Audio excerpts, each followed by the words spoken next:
Life feels pointless? Perfect. That means you've finally thrown off the kid gloves of polite optimism and touched the raw nerve of reality. But here's the plot twist everyone misses while doom scrolling under the covers at 2 a.m. Life itself isn't meaningless. Your questions are. Shallow questions haunt you with shallow answers. Murky questions condemn you to murky nights. So keep listening, because over the next few minutes we're going to jailbreak your mind, replace those dead-end whys with razor-sharp hows, and hand you a blueprint that turns existential dread into a compass. No mysticism, no sugar rush motivation, just a hard reset built on actionable questions, concrete challenges, and ruthless self-honesty. Ready? Good. Let's catch that fog and bend it into something useful. I'm not a philosopher wrapped in a hoodie, and I'm not auditioning for your next spiritual guru. I'm a once chronically confused insomniac who spent years Googling purpose of life at ungodly hours, binging nihilist forums, and wondering why every sunrise felt like a rerun. When I finally got tired of my own whining, I swapped cosmic musings for field tests, little experiments designed to see which questions actually light a fire under the day. Those hacks dragged me from existential hangovers to a life that now feels like a high-voltage experiment in curiosity. The good news? You don't have to endure a decade of mental demolition to steal the results. Today you get the cheat sheet. Let's name the plague. We ask the universe, what's the meaning of life? An Olympic-sized question, then spiral into panic when the universe ghosts us back. We binge TED Talks, thumb through paperback philosophy, and scroll for dopamine, each swipe diluting our attention span. Worse, we misdiagnose the silence as proof that life is hollow, rather than proof that our questions are lazy. Vague questions breed vague despair, and vague despair breeds late-night doom scrolling. It's a feedback loop so tight you can practically hear the algorithm cackling. Stop demanding a universal headline. What's the meaning? And upgrade to a local challenge. What game am I willing to play every single day, even when nobody cheers? Meaning is less like a timeless definition, and more like a sandbox that rewards the players who keep showing up. Choose a game where boredom feels like curiosity with the volume turned down. Not like torture. Your game can mutate over time. Mine shifted from writing late-night essays to building micro-projects that teach. But the rule never changes. Pick a problem you're willing to sweat over in the dark. Meaning shows up where sweat collides with curiosity. Your brain isn't empty. It's overcrowded.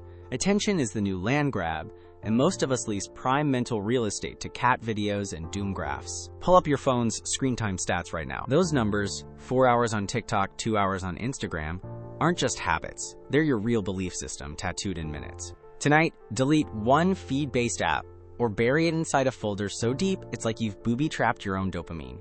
Trade those reclaimed 37 minutes for a single, long-form stimulus, an in-depth article, a dense chapter, a tutorial that hurts your brain in the best way. Screenshot the swap daily for 1 week. Data over drama. Find My Purpose is too big to grip. Instead, treat purpose like a RPG packed with side quests. Micro missions convert existential sprawl into measurable sprints. Example, write and upload one original song before July 1st. It's concrete, has a deadline, and is scary enough to matter. Chain 3 micro missions in the same lane.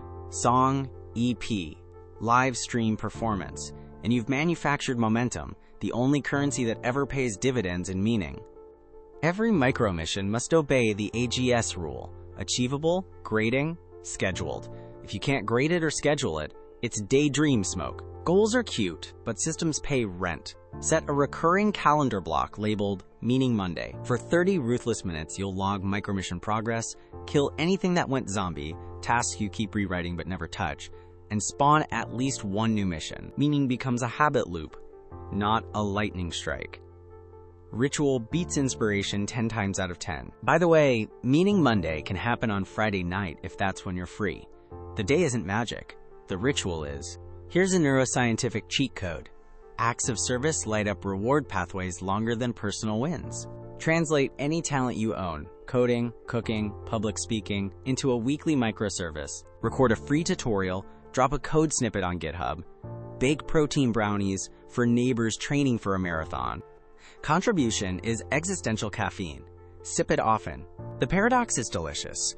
The fastest way to fill your own meaning tank is to top up someone else's. Let me prove the framework isn't theoretical. Last year I ran it on myself. I swallowed the screen time audit, deleted Twitter, and funneled the recovered hours into a 365 essay micro mission, 1 diary-length essay per day. Momentum snowballed.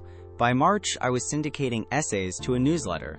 By October, a small press offered a book deal. None of it felt cosmic, just sweaty, but the fog lifted, replaced by a weird, buzzing joy that had nothing to do with external applause and everything to do with playing my chosen game daily. Now it's your turn.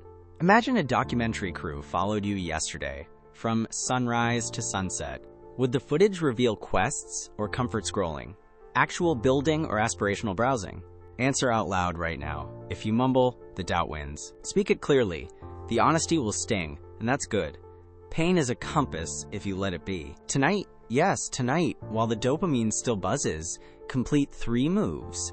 Delete or bury 1 feed-based app. You'll free the minutes. Screenshot your new screen time. Draft 1 micro mission that obeys AGS. Post the mission somewhere public. Comment section, group chat, sticky note on your fridge. Visibility weaponizes accountability. Schedule 1 act of microservice for this week. Something so small you can't postpone it. A 5-minute tutorial, a pro bono design tweak, a grocery run for an elderly neighbor. When you've done all 3, drop question upgraded in the comments. I'll reply to every mission in the first 24 hours with a personalized next step prompt. Fail to act, and we'll meet again next year under the same fluorescent doom scroll glow, still trading existential pennies for algorithmic peanuts. Your move. Life isn't meaningless. The question is. Fix the question, and the answer starts writing itself in the margins of every single day you live from here on out. So, are you asking better yet, or are we still whispering into the void?